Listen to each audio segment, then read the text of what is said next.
150 साल पुरानी legacy, JRD Tata का सपना जो रतन टाटा ने अपनी पूरी जिंदगी लगाकर बिल्ड किया और अब कंप्लीटली टीयरिंग अपार्ट। गाइस, ये सिर्फ एक कंपनी की प्रॉब्लम नहीं है, ये पूरे देश की प्रॉब्लम है। इतना पॉलिटिकल मैटर है कि अपोजिशन के 3 एमपीज आरबीआई और फाइनेंस मिनिस्ट्री को टाटा के खिलाफ लेटर्स लिख रहे हैं और दूसरी तरफ करंट गवर्नमेंट टाटा ग्रुप को बचाने की कोशिश कर रही है। Minister Amit Shah and Finance Minister Nirmala Sitharaman in a clear indication of the government's unease with the tempest in Tata Trust, which owns 2/3 of Tata Sons. क्योंकि boss, Tata contributes 4% to India's GDP, pays tens of thousands of crores in taxes every year, 11 lakh direct employees और करोड़ों families का घर indirectly Tata group पर dependent है। इतना serious matter है कि सरकार गिर सकती है, इंडिया की इकोनॉमी कोलैप्स हो सकती है और सबसे इंसेंट पार्ट ये फाइट, ये 7 लाख करोड़ का डिस्ट्रक्शन और इंडिया मोस्ट वैल्यूएबल कंपनी का ये सिविल वॉर शुरू हुआ पारसी लेडीज के एक व्हाट्सएप ग्रुप से। जी हाँ, और उनका रियल एजेंडा पता है?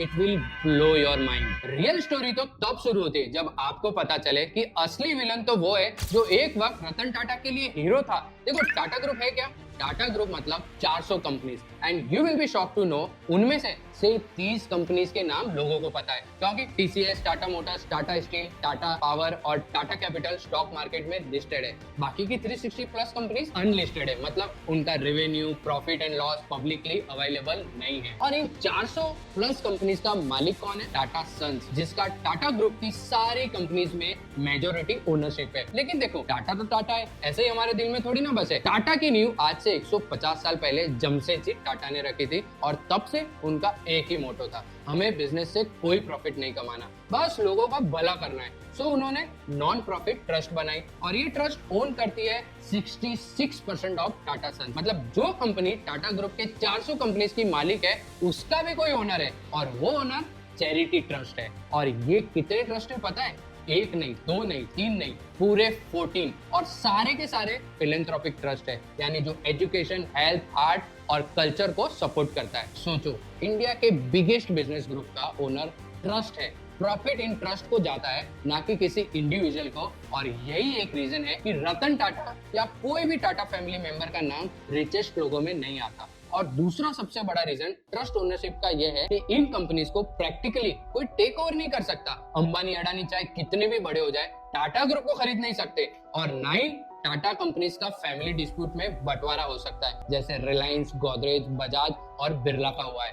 तो फिर सब कुछ ठीक है। टाटा के फाउंडर्स इतने दूरदर्शी थे कि 150 साल पहले इतनी तगड़ी प्लानिंग करके गए, तो अब ये डिस्प्यूट किस बात की? आखिर हो क्या रहा है? तो ध्यान से सुनो। टाटा सन्स, जो टाटा की सारी लिस्टेड और अनलिस्टेड कंपनीज होल्ड करती है, उसकी 66% ओनरशिप टाटा ट्रस्ट के पास है। तो क्वेश्चन उठता है, बाकी के 33% का मालिक कौन है? देखो, इस 33% में से 15% तो टाटा की कुछ कंपनी ओन करती है, लेकिन बाकी के 18% ओन बाय अ आउटसाइडर और यही 18% डिस्प्यूट क्रिएट कर रहा है। और उस आउटसाइडर को जानने से पहले ये जानना जरूरी है कि टाटा ट्रस्ट में टोटल 7 ट्रस्टीज है और ये 7 लोग लिटरली इंडिया की ₹31 लाख करोड़ एम्पायर कंट्रोल करते हैं। अब ये 7 लोग स्प्लिट हो गए, कंप्लीटली डिवाइडेड। एक साइड पे है 3 लोग, नोएल टाटा, रतन टाटा के सौतेले भाई जो करंटली टाटा ट्रस्ट के चेयरमैन है, वेन्यू श्रीनिवासन, टाटा ट्रस्ट के वाइस चेयरमैन और टीवीएस मोटर्स के chairman, Vijay Singh, 77 year old former defence secretary. और दूसरी साइड 4 ट्रस्टीज, मेहली मिस्त्री, ये बंदा स्टोरी का मुख्य किरदार है, Pramit Jhaveri, ex Citi India CEO, Jehangir HC, top lawyer, Darius Khambata, senior advocate. 4 versus 3 की फाइट है। और एक और बात नोटिस करना, 7 में से 2 नॉन पारसी है। सबसे पहले मेहली मिस्त्री कौन है? ये नाम याद रखना carefully. Mehli is the first cousin of Cyrus मिस्त्री। वेट, साइरस मिस्त्री?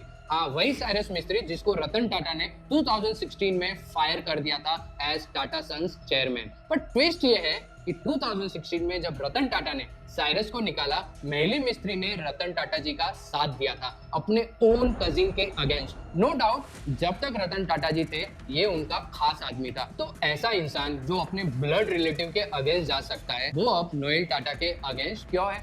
तो सुनो, सितंबर 11, 2025 टाटा ट्रस्ट की मीटिंग हुई। एजेंडा सिंपल था, विजय सिंह को रीअपॉइंट करना as Tata sons board member. Vijay Singh Tata trust के 7 में से एक ट्रस्टी भी है। कॉन्टेक्स्ट समझो, रतन टाटा जी की डेथ के बाद एक रूल बना कि जब कोई ट्रस्टी 75 प्लस का उम्र क्रॉस करता है तो उसको हर साल रीअपॉइंट करना पड़ेगा। विजय सिंह इज 77। नोएल टाटा और वेणु श्रीनिवासन ने प्रपोजल किया। Let's continue with Vijay Singh. Expected था कि प्रपोजल इजीली पास हो जाएगा, पर क्या हुआ? महली मिस्त्री ने अपोज किया, परमित ने अपोज किया, जहांगीर ने अपोज किया, डेरियस ने अपोज किया। 4 ट्रस्टीज ने कलेक्टिवली रिजेक्ट कर दिया। Vijay Singh out, done, finished. उन्होंने इमीडिएटली रिजाइन भी कर दिया। लेकिन बात यहाँ खत्म नहीं हुई। ये 4 ट्रस्टीज ने अपना प्रपोजल रखा कि महली मिस्त्री को टाटा सन्स बोर्ड पे डालो। तो नोएल टाटा और वेणु श्रीनिवासन ने उनका प्रपोजल ब्लॉक कर दिया। बोला अगर महली मिस्त्री को बोर्ड पे जगह दी तो ये टाटा वैल्यूज के खिलाफ होगा।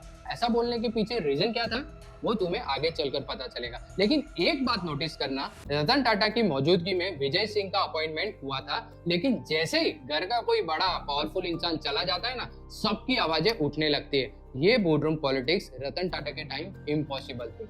इनसाइडर सोर्सेज के मुताबिक दिस 4 ट्रस्टीज सुपर बोर्ड की तरह एक्ट करते हैं, कंप्लीटली इग्नोर करते हैं चेयरमैन नोएल टाटा की अथॉरिटी को।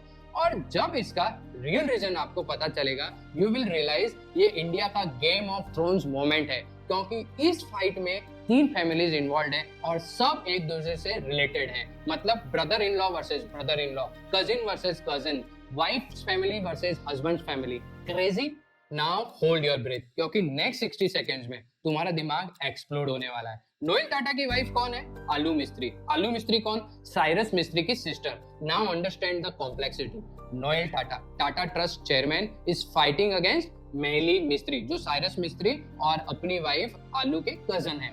मतलब नोएल लिटरली अपने ससुराल वालों से फाइट कर रहा है। पर ये तो सिर्फ ट्रेलर है, पिक्चर अभी बाकी है। नोएल टाटा की वाइफ आलू मिस्त्री और उनका कजन साला महली मिस्त्री बिलोंग करते हैं सापुरजी पालोनजी ग्रुप से, शॉर्ट में SP group. Even heard of it? याद है मैंने कहा था टाटा सन्स में बाकी के 18% ओन बाय एन आउटसाइडर, जो ये डिस्प्यूट क्रिएट कर रहा है। ये आउटसाइडर है Shapoorji Pallonji group. Yes, second largest shareholder of Tata. कुछ रिपोर्ट्स के मुताबिक टाटा सन्स की वैल्यूएशन 6 लाख करोड़ से 8.8 लाख करोड़ है, और इसके मुताबिक सापुरजी पालोनजी के 18% शेयर्स की वैल्यू करीबन रुपीस 1.2 लाख करोड़ से 1.5 लाख करोड़ है। और यहाँ पे ट्विस्ट आता है जो nobody is talking about publicly. Shapoorji Pallonji group डूब रहा है, खतरनाक कर्ज में है। रुपीस 55 to 60,000 करोड़ ऑब्लिगेशंस है across real estate projects, infrastructure and construction. 2019 से स्ट्रगल कर रहे हैं। कोविड ने भी और मार दी, रियल एस्टेट क्राइसिस ने फिनिश कर दिया ऑलमोस्ट, और उनके पास एक ही स्केप रूट बचा है, sell their Tata sons shares, clear the डेब्ट and survive. But here is the problem, Tata sons is a private company not traded on stock market. तो एसपी ग्रुप अपने 1.5 लाख करोड़ के शेयर्स बेच नहीं सकता because of article 75, right of first refusal. मतलब SP group को अपना स्टेक बेचना है तो टाटा ट्रस्ट का अप्रूवल लगेगा, और वो इसके लिए रेडी नहीं है। इट्स लाइक तुम्हारे पास 1.5 लाख करोड़ का सोना है, बट वो एक तिजोरी में लॉक्ड है और उसकी कीज किसी और के पास है। तो सॉल्यूशन क्या है? Simple. List Tata Sons on the stock market, make it public company, then SP Group can sell their shares to anyone, pay their debts, problem solved. But Tata Trust, they are dead against listing. क्योंकि अगर Tata Sons list हो गया तो trust का absolute control खत्म। Their 66% become just majority stake, और वो market pressure, minority share holders के राइट्स और क्वार्टरली रिजल्ट्स के टेंशन में पड़ जाएंगे। 157 ईयर्स से टाटा का फिलॉसफी है long term thinking, social responsibility over profit maximization. Charity control से ये पॉसिबल है। लिस्टिंग मींस ये फिलॉसफी खत्म। अब यहाँ पे सिचुएशन और क्रेजी हो जाती है। रिजर्व बैंक ऑफ इंडिया ने 2022 में टाटा सन्स को क्लासिफाई किया as upper tier NBFC, basically a super important financial company. और आरबीआई का रूल्स है upper tier NBFC must list within 3 years on stock exchange.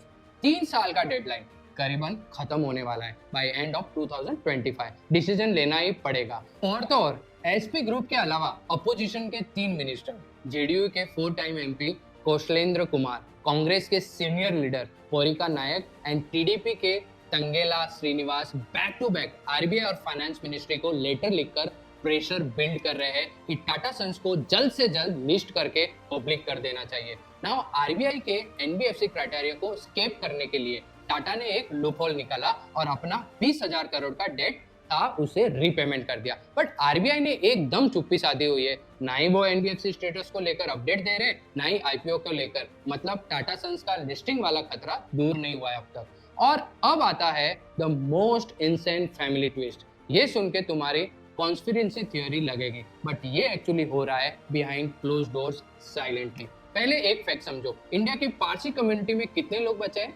50,000, that's it. और इन 50,000 लोगों के लिए टाटा ग्रुप क्या है? It's their crown, their pride. एक प्रूफ की छोटी सी कम्युनिटी ने दुनिया की सबसे रिस्पेक्टेड कम्युनिटी क्रिएट की। Tata is not just a business for Parsis, it's their identity. तो क्या हुआ? Senior women, Parsi grandmothers, aunties from SP group, MP group, Tata, Wadia से दे स्टेप्ड इन। ऐसी फैमिलीज जो सालों से एक दूसरे से बात तक नहीं करती थी, जैसे साइरस मिस्त्री का सापुरजी पालोनजी फैमिली और मेली मिस्त्री के एमपी फैमिली, उनकी सीनियर लेडीज एक दूसरे को कनेक्ट किया, started having their own meetings. उन्होंने नोएल टाटा को अप्रोच किया और बोला, help SP group, they are family, we can't let them down. और simultaneously this same woman Mehli Mistry गुड को बोल रही है, don't destroy Tata, it's our legacy, compromise कर लो। ये है real power in India boss, not board room, not government meetings, but family dining room where real decisions are made. But इनकी स्ट्रेटेजी नोएल टाटा को वर्स्ट पोजीशन में खड़ा कर रही है, क्योंकि एक साइड पारसी कम्युनिटी एक्सपेक्ट कर रही है कि उनको एसपी ग्रुप की हेल्प करनी चाहिए, but on the other side Tata के प्रोफेशनल बोर्ड मेंबर्स, टीसीएस के लोग, टाटा मोटर्स के लोग बोल रहे हैं, नोएल टाटा इंटरेस्ट सबसे ऊपर है, don't let family matters influence business. Noel Tata completely caught in the middle. Wife की family needs listing desperately, but Noel की responsibility as a Tata Trust chairman prevent listing, protect the philosophy। मतलब हर रात Noel घर जाता है और wife के सामने कैसे जस्टिफाई करता है कि सॉरी बट तुम्हारे भाई का बिजनेस तो डूब जाएगा, but I can't help because of Tata philosophy. खैर, नोबडी नोज, पर ये तो पक्का है कि Noel has the worst job in the India right now. और यही है the real reason for September 11 meeting में बोर्ड में दो गुट बनना। एक गुट अपने पारसी कम्युनिटी मेंबर्स को हेल्प करने के लिए टाटा वैल्यूज के अगेंस्ट जाकर आरबीआई के एनबीएफसी लिस्टिंग रूल्स का सहारा ले रहा है और फाइनेंस मिनिस्ट्री पर प्रेशर बना रहा है टाटा सन्स आईपीओ के लिए। गवर्नमेंट ने टेम्पररी सीज फायर करवा दी, बट अंदर ही अंदर मैटर और जोर पकड़ रहा है। अब केयरफुली सुनो, नेक्स्ट 60 to 90 डेज में 3 सिनेरियोस पॉसिबल है, 3 एंडिंग, 3 रियलिस्टिक, तीनों का अपना इम्पैक्ट। सिनेरियो 1, द लिस्टिंग, जिसकी मुझे 40% प्रोबेबिलिटी लगती है। अगर आईपीओ होता है तो biggest IPO in Indian history, ₹7 to 8 lakh crore valuation. क्या होगा? एसपी ग्रुप फाइनली एग्जिट हो जाएगा, they sell their 5 to 6% stake in open market, जिससे 40,000 करोड़ मिल जाएंगे, pay off their debt, business survive, Parsi community happy. Sounds great? Yes, पर टाटा ट्रस्ट डिलीट हो जाता है। 66% स्टेक रिमेन्स, बट कंट्रोल नहीं रहेगा। स्टॉक मार्केट प्रेशर स्टार्ट हो जाएगा, quarterly results, analytical calls, profit कमाने का कंपटीशन, जिसके लिए कॉस्ट कटिंग होगी, fire 10,000 people to improve margins, ऐसे डिसीजन लिए जाएंगे। टाटा का unique philosophy, long term thinking, social responsibility, वो सब स्लोली खत्म। 10 साल बाद टाटा और रिलायंस में कोई डिफरेंस नहीं रहेगा, both will be profit machines. Scenario 2, the split, 30% probability है इसकी। डेडलॉक कंटिन्यूज रहेगा, कोई कॉम्प्रोमाइज करने को तैयार नहीं, legal battles erupt, court cases चालू हो गए दोनों गुट में, स्टे ऑर्डर्स आएंगे, टोटल केओस, आरबीआई पेनल्टीज लगाएगी, 500 crore fine, 1000 crore fine, regulatory actions ली जाएगी, जिससे मार्केट पैनिक होगा, FII start selling, stock prices collapse, TCS, Tata motors, Titan सब 30 to 40% crash. But worst part, Ratan Tata ji की लाइफ का पूरा मेहनत destroyed. This is the worst case. Scenario 3, the compromise, इसकी भी 30% प्रोबेबिलिटी है। देखो क्या होगा, both side agrees to hybrid solution, partial listing, मतलब टाटा सन्स की नहीं, बट कोई अनलिस्टेड सब्सिडरीज जैसे टाटा टेक्नोलॉजीज एक्स्ट्रा और Shapoorji Pallonji group mutually agreed valuation पे टाटा सन से पार्शियल एग्जिट मिल जाएगी थ्रू बाईबैक, ₹30 to 40,000 करोड़ मिल जाएंगे, जिससे अपना कर्जा पूरा का पूरा कर देंगे, पूरी कम्युनिटी की ओल्ड लेडीज का मोटो भी फुलफिल हो जाएगा, एकता बनी रहे। Sounds like win win, right? But ये अल्टीमेट सोल्यूशन नहीं है। एसपी ग्रुप फिर से फ्यूचर में इस तरह की सिचुएशन खड़ी कर सकता है, एमपी ग्रुप को भी पैसे की जरूरत पड़ सकती है, Tata trust still feel threatened. मतलब 2-3 साल बाद सेम क्राइसिस रिपीट होगा, नए इश्यूज, नए कॉन्फ्लिक्ट। तो आप ही बताओ तीनों सिनेरियो में से कौन सा परफेक्ट है? वन लास्ट थॉट जो मुझे हॉन्ट कर रहा है, रतन टाटा अगर ये सब देख रहे होगे तो आज क्या सोच रहे होंगे? Don't know the answer, but I know this. Next 90 days will be historic for Tata, for India, for capitalism itself. और हम सब witnessed है. Let's see how this story ends. Comments में मिलते हैं. Friends, मेरा नाम है प्रकाश सोलंकी और मैं थिंक विंग्स पर ऐसे ही बिजनेस स्टोरीज ब्रेक डाउन करते रहता हूँ. If you are interested for more such videos, subscribe to the channel. Thanks for watching.